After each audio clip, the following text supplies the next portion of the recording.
So after understanding how the periodic law of classification of elements over time, how different people worked to find out how to classify elements. We in the last class we understood what the modern periodic law is, what the modern periodic table is, how it looks, what are its parts, and we also understood how it follows the electronic configuration of atoms. See how it follows the electronic configuration of the elements. Today we will understand how we can read the periodic table, what information can we get from the periodic table, and we will focus on how the properties of the elements change in a period and in a group, along a period and along a group. This will be our focus. The way we will do it is, first, we will look at some questions that will help us revise what we have studied already.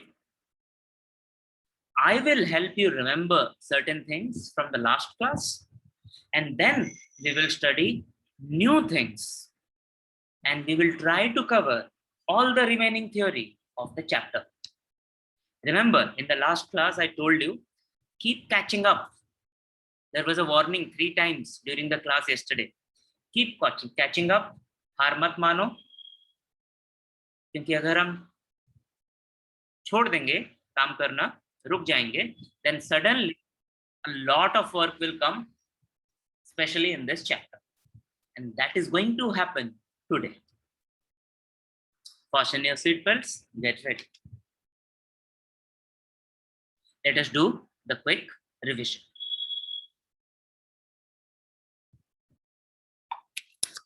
So, the number 3 item, atomic number in column 1, matches to,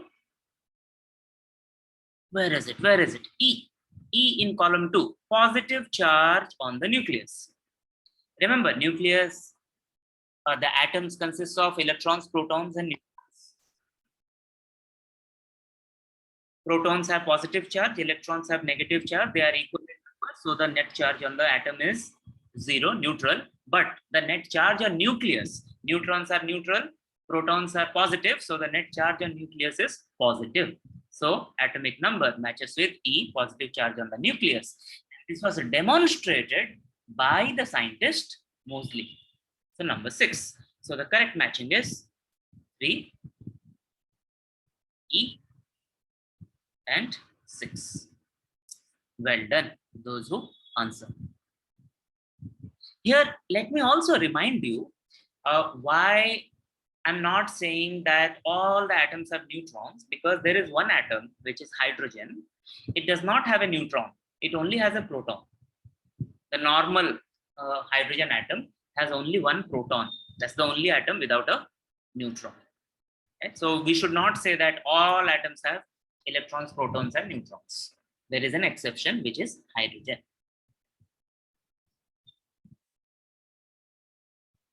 Now help me answer this question. I'm going to write some bullet points. You tell me how I can complete them. If my bullet point is, say, columns,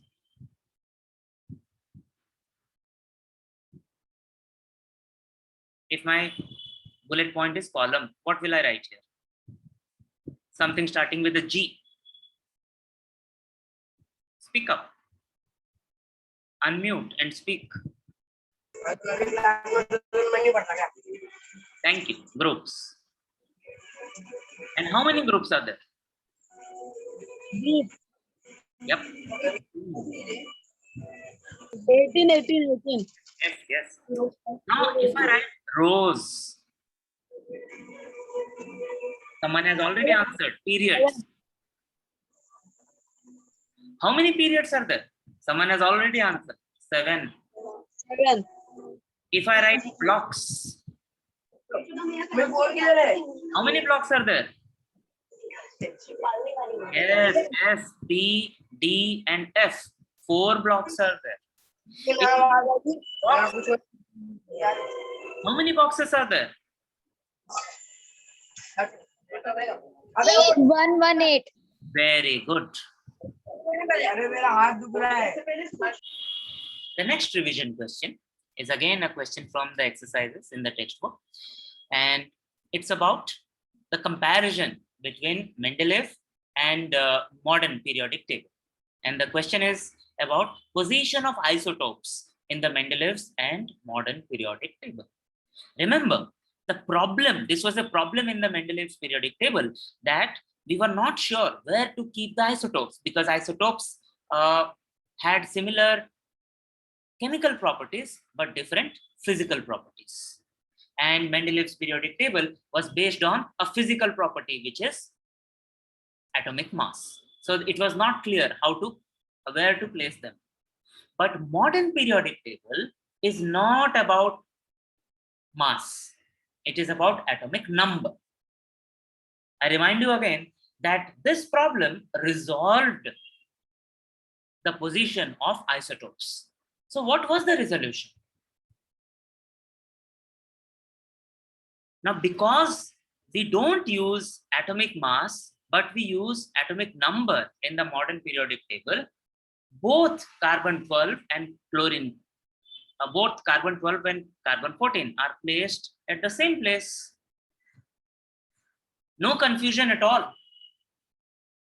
They are, the place for carbon 12 and carbon 14 is same. It is found by the atomic number 6. Similarly, chlorine 35 and chlorine 37 doesn't matter what the atomic mass is. Both will get the same place in the modern periodic table, because we are going by the atomic number, and atomic number of chlorine is 17.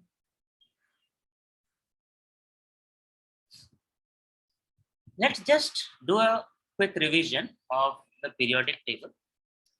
We saw that there were 18 groups from 1 to 18, left to right. 18 here. We saw there are 7 periods. This is the 7th period. We also saw that how the blocks are related to the electronic configuration. We said that here this is 1s, this is 2s, this is 2p, this is 3s, this is 3p, this is 4s, this is 3d exception. Then we have 4p, then we have 5s, then we have 4d, another exception, then 5p, then 6s, then this here is 4f, yes, 4f, and we have here 6p,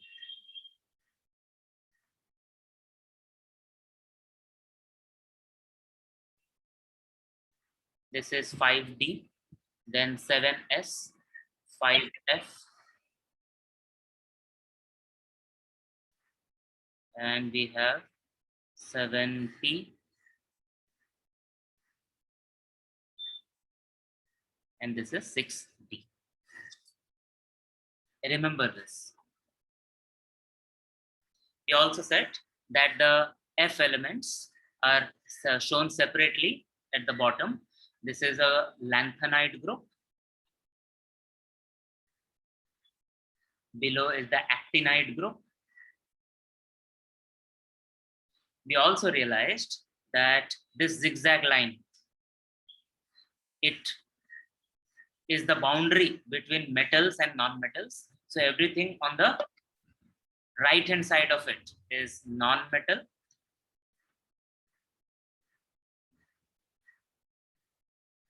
Everything on the left hand side of it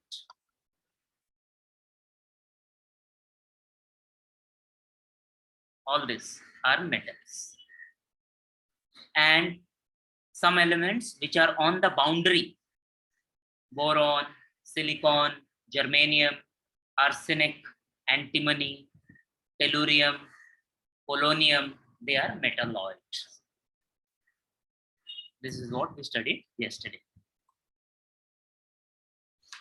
We also studied something that is not very clearly given in the textbook, is that electrons are not randomly existing around the nucleus, but they are there in definite shells and subshells. So when we said shells, we said we have K, L, M, N, O, P, Q, 7. And we said nowadays we call them 1, 2, 3, 4, 5, 6, 7. These are shells. Now each shell can have one or more subshells. For example, K has only one subshell, S. L has two subshells, S and P. M has three, S, P, and D. M, that is 4, has four subshells, S, P, D, and F. 5 has S, P, D, F, and maybe more.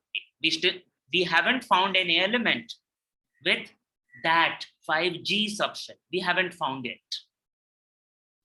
Similarly, for 6, we have found S and P. For 7, we have found S and P.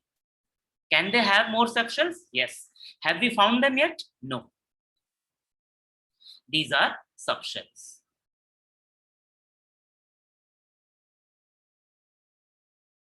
We also understood the capacity of each of the shell, and so the capacity of each of the subshell, and so the shell. We said S subshell can have maximum 2 electrons, P can have 6, D can have 10, and F can have 14 electrons. Because of that, the number of electrons that K shell can have is 2. There is only one shell subshell S, and S can have 2. L can have 2 in S and 6 in P, so total 8. M can have 2 in S, 6 in P, 10 in D, so 18. 4 or N can have 2 in S, 6 in P, 10 in D, and 14 in F, so 32, and so on.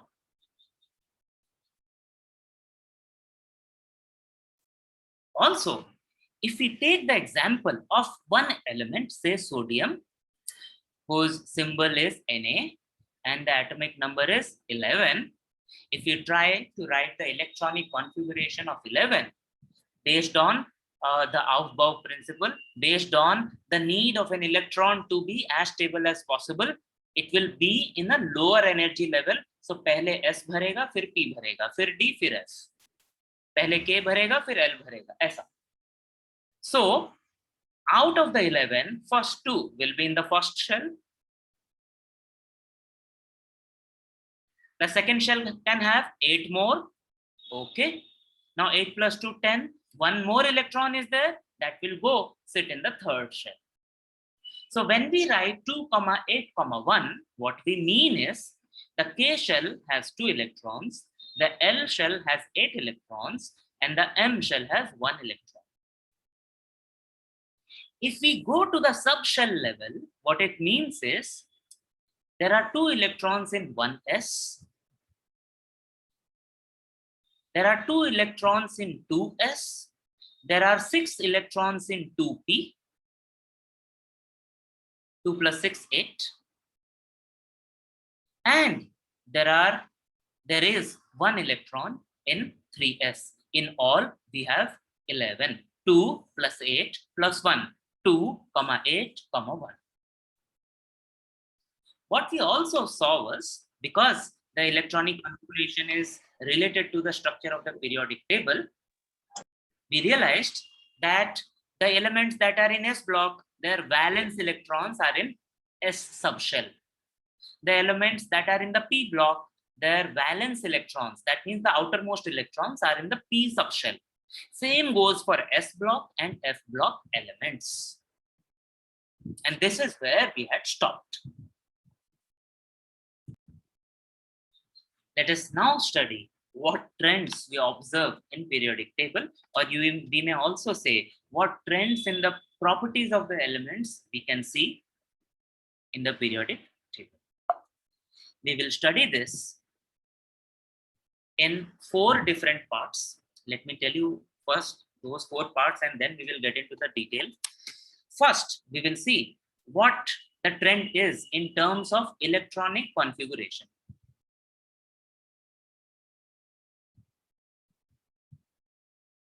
Then we will see what the trend is in terms of valency.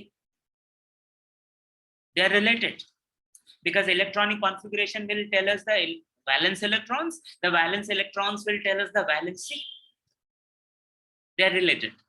So we will study them one by one or one after the other. Then we will see what the trend is in case of atomic size. Means how big or how small the atoms are. Fourth, we will see the metallic character. How metallic or how non-metallic that element is. And we will finish with gradation.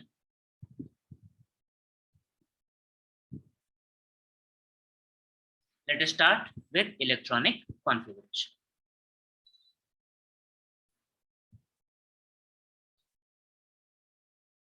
Right? We have written these electronic configurations already. We have just to study what is happening to the electronic configuration in a group. We are looking at group 1 elements, some of the elements. We are looking at the first 4 elements in this group: hydrogen, lithium, sodium, and potassium.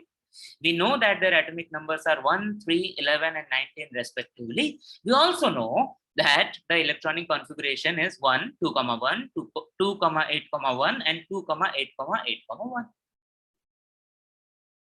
Now you should be able to observe 2 things in this. 2 things. I will tell you what kind of things you will observe, and then you will tell me what you are observing. Understand, observe something about valence electrons. And also observe something about number of shells.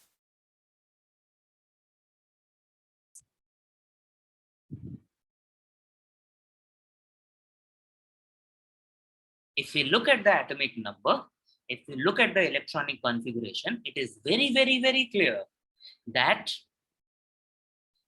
not only the valence subshell is same, all have the valence subshell as S, that we have already decided, agreed upon. What we are saying now is not just the valence subshell, the valence electrons are also same. All 4 have only one valence electron.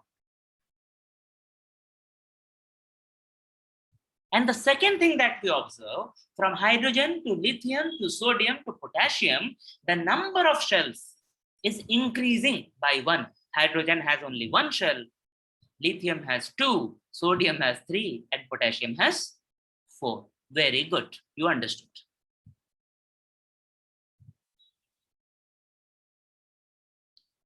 If we look at elements in a particular period, and here we have taken example of elements from period 2. We have lithium, beryllium, boron, carbon, nitrogen, oxygen, fluorine, neon. Atomic numbers 3 to 10, and electronic configuration 2,1 to 2,8.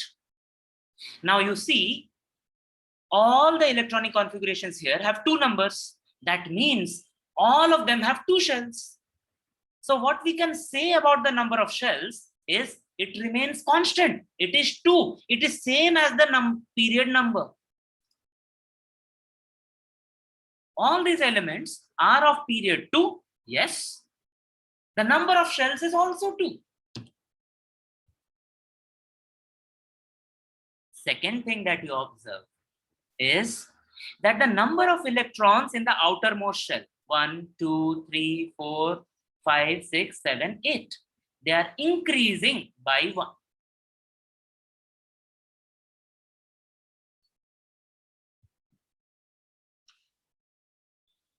Note what I said.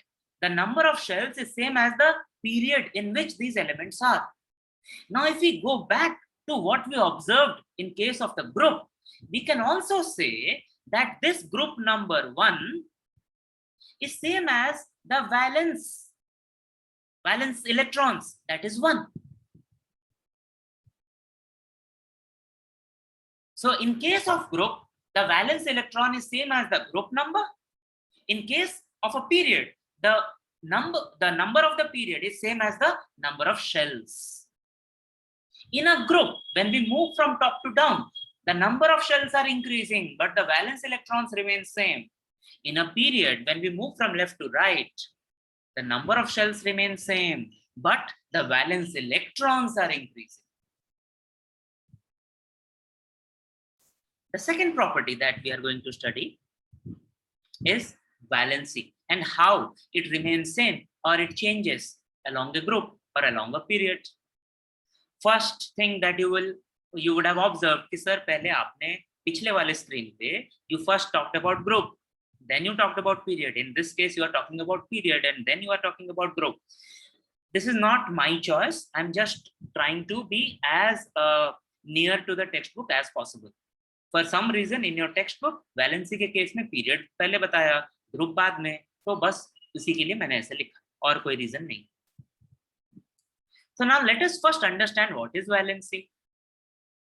Valency is the number of electrons that are lost or the number of electrons that are gained or the number of electrons that are shared between atoms to form chemical bonds.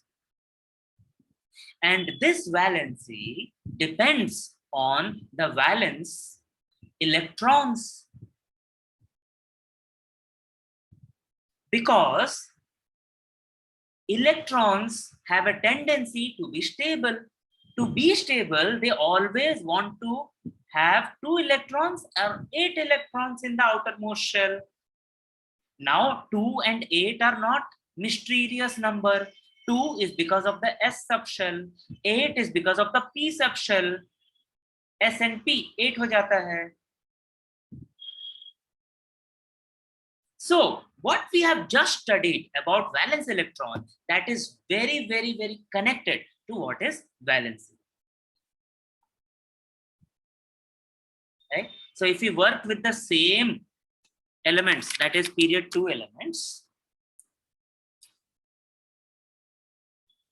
lithium, beryllium, boron, carbon, nitrogen, oxygen, fluorine, and neon, we look at their atomic number. From atomic number, we look at their electronic configuration. From electronic configuration, we look at their valence electrons. From valence electrons, we use the law of octets. Either the atom will try to have 8 or it will try to have 2 electrons in its outermost shell.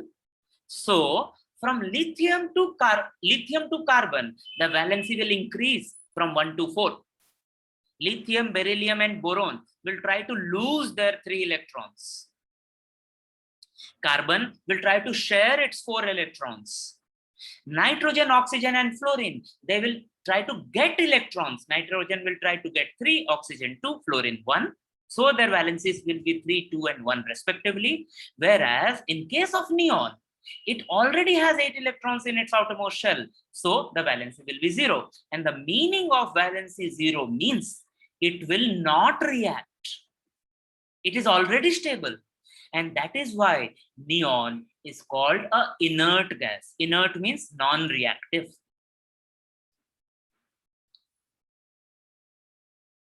So if we look at elements in a group, and the most simple group is group number 1. Hydrogen, lithium, sodium, potassium. Atomic numbers 1, 3, 11, 19. Electronic configuration 1, 2, 1, 2, 8, 1, 2, 8, 8, 1.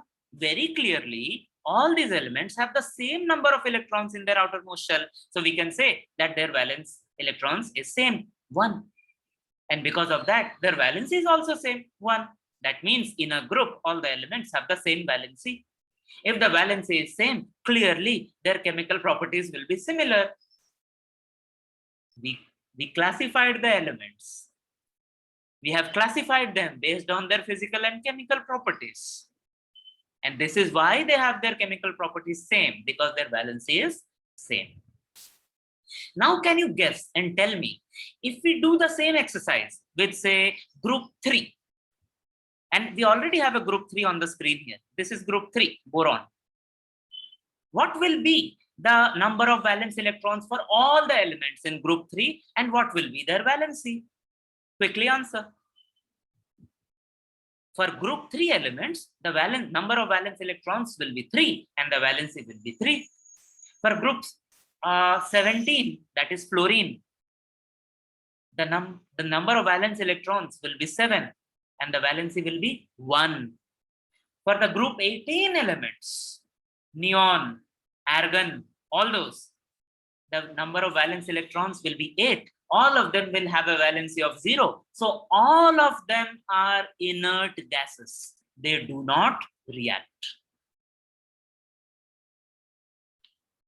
If we assume, if we make an approximation that atoms occupy spherical spaces, then the radius of that spherical space,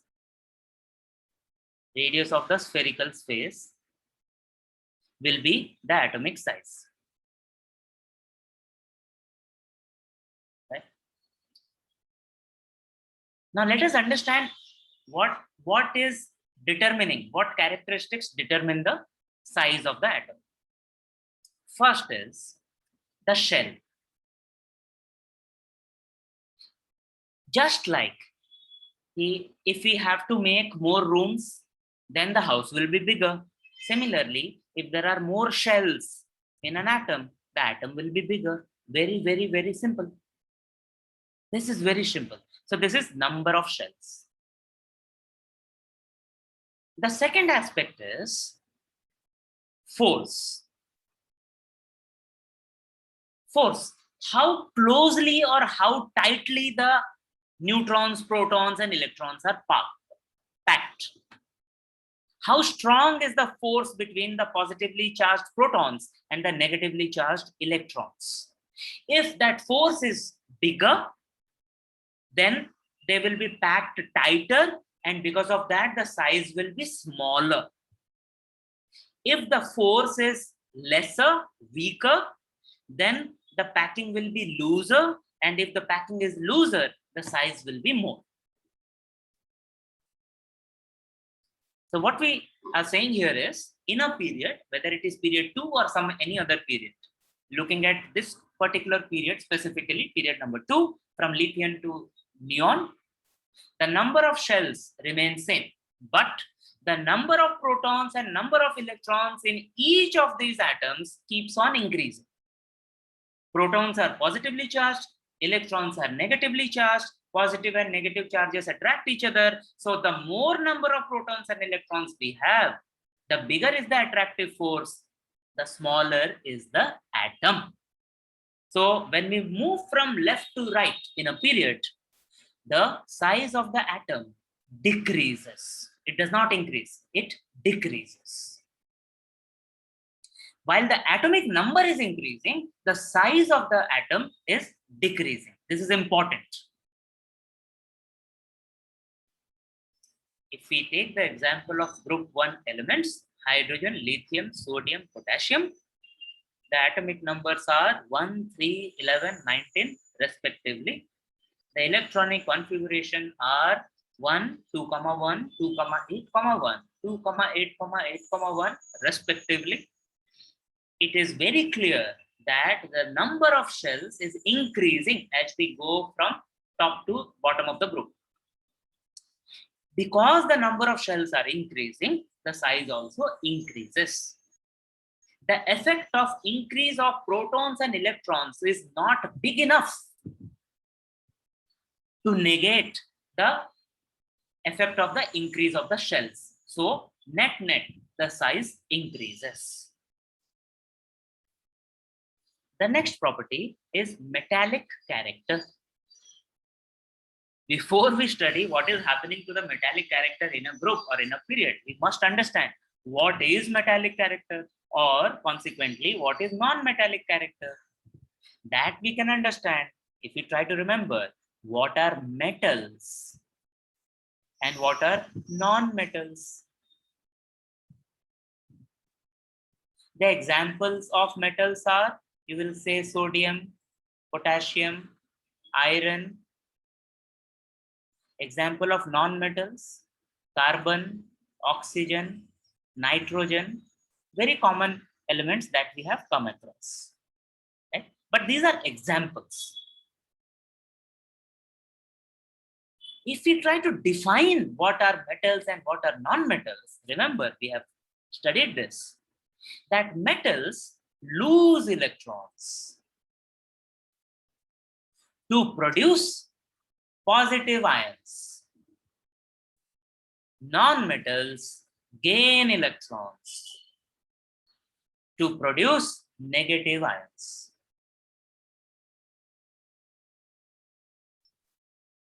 Now we may get some clues as to how this is related to what we are studying now. Because we have already looked at valence electrons and valency. So when we say metallic character, what we are referring to is how easy or how difficult it is to lose an electron. When we say non-metallic character, what we mean is how easy or loose it is, or how easy or difficult it is to gain electron. Losing electron, we get positive charge, so it is also called as electropositivity. Metallic character, losing electrons, electropositivity, same thing. Non-metallic characters, gaining electrons is also called as electronegativity.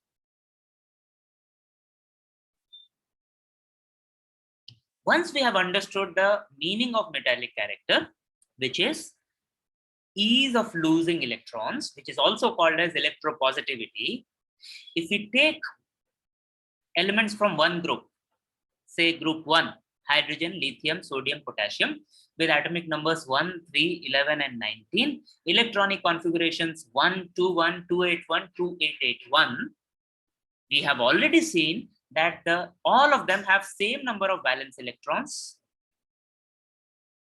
That is 1. All of them have the same valency. That is 1. But the number of shells in their atoms is different. Hydrogen has only 1 shell, lithium has 2, sodium has 3, potassium has 4.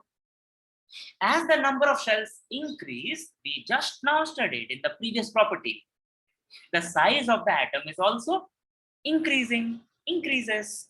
And because the size increases, the distance between the electrons and the nucleus increases. Because the distance increases, the force between the nucleus and the electrons decreases, and it becomes easy to lose electrons. That is why the metallic character increases.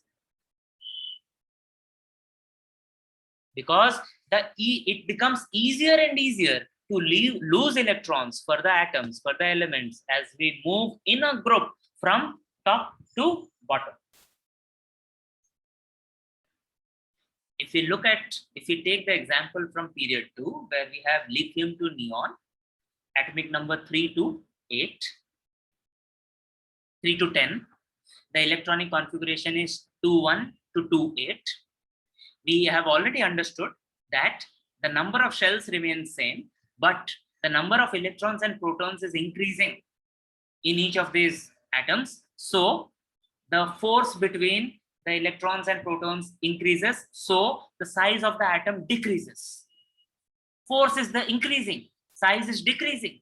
And because the force is increasing, it becomes difficult to lose the electrons, so the metallic character decreases. We can also say that the non-metallic character increases. Isliye, the non-metals are where they are in the periodic table. Remember where they are in the periodic table. They are in the P block, non-metals. Let us go and see. See where they are.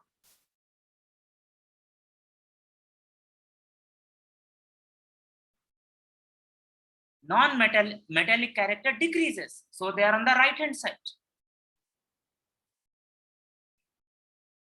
Metallic character increases, that means as up they are, the more non-metallic they are, So the non-metals are in the top right corner of the periodic table. P block, yes. It's not a coincidence. It is a direct result of our electronic configuration and how it affects the nature of the atom, metallic or non-metallic.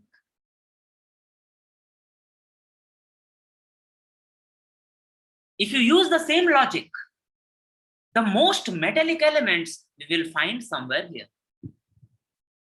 Bottom left corner, diagonally opposite.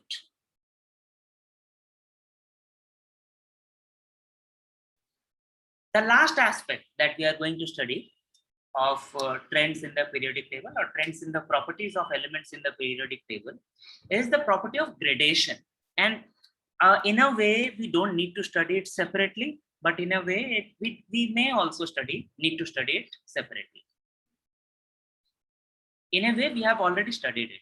It is very similar to when we said the metallic character increases left to right. The non-metallic character increases right to left. The metallic character increases from top to bottom in a group, right?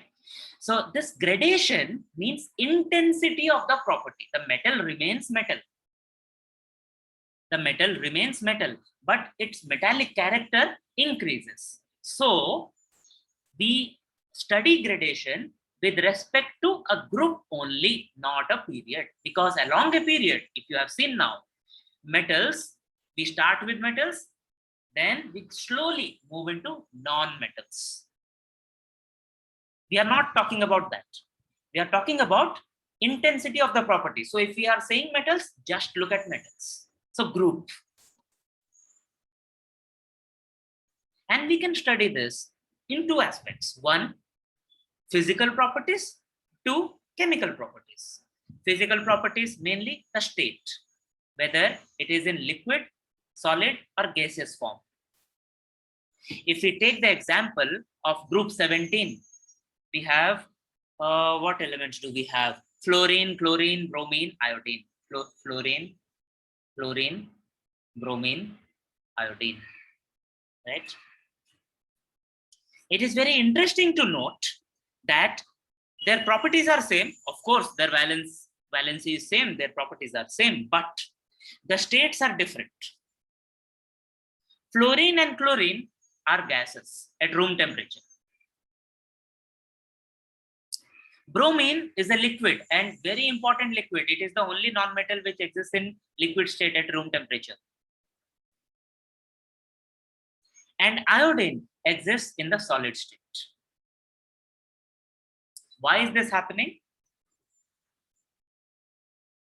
Just the physical property, it is becoming tighter and tighter. The chemical properties remain same. If we take an example from group 2, in group 2, the elements that we have are beryllium, magnesium, calcium, strontium, and barium. If I write the symbols, beryllium, magnesium, calcium, strontium, and barium. What is observed is they react with water. Of course, they react with water, but the intensity of the reaction increases. How?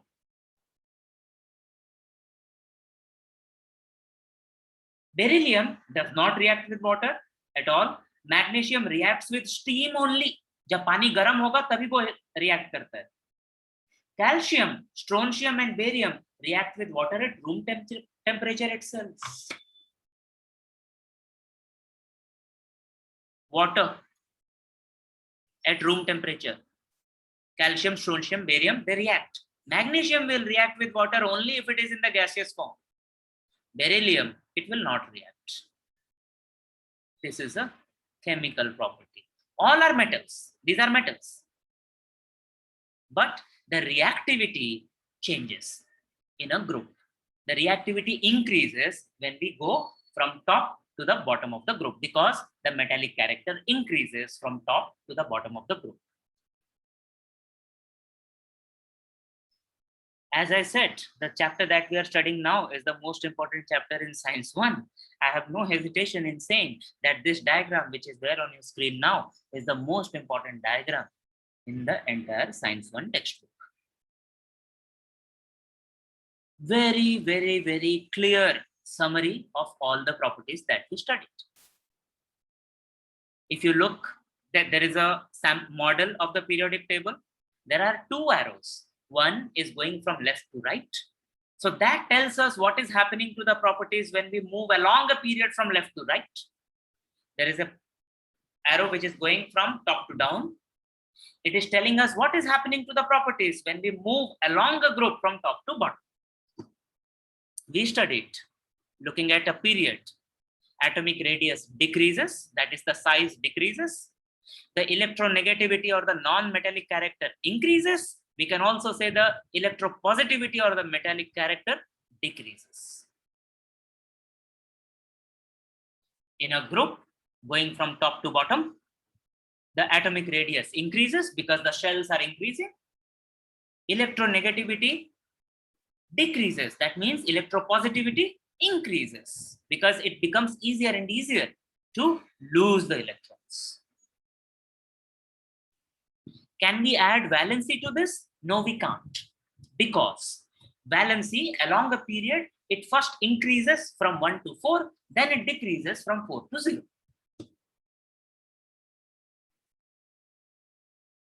Can we show valence electrons in this format? Yes, we can. We can add point number 4 for the horizontal arrow that is going from left to right. We can say number 4, valence electrons increase.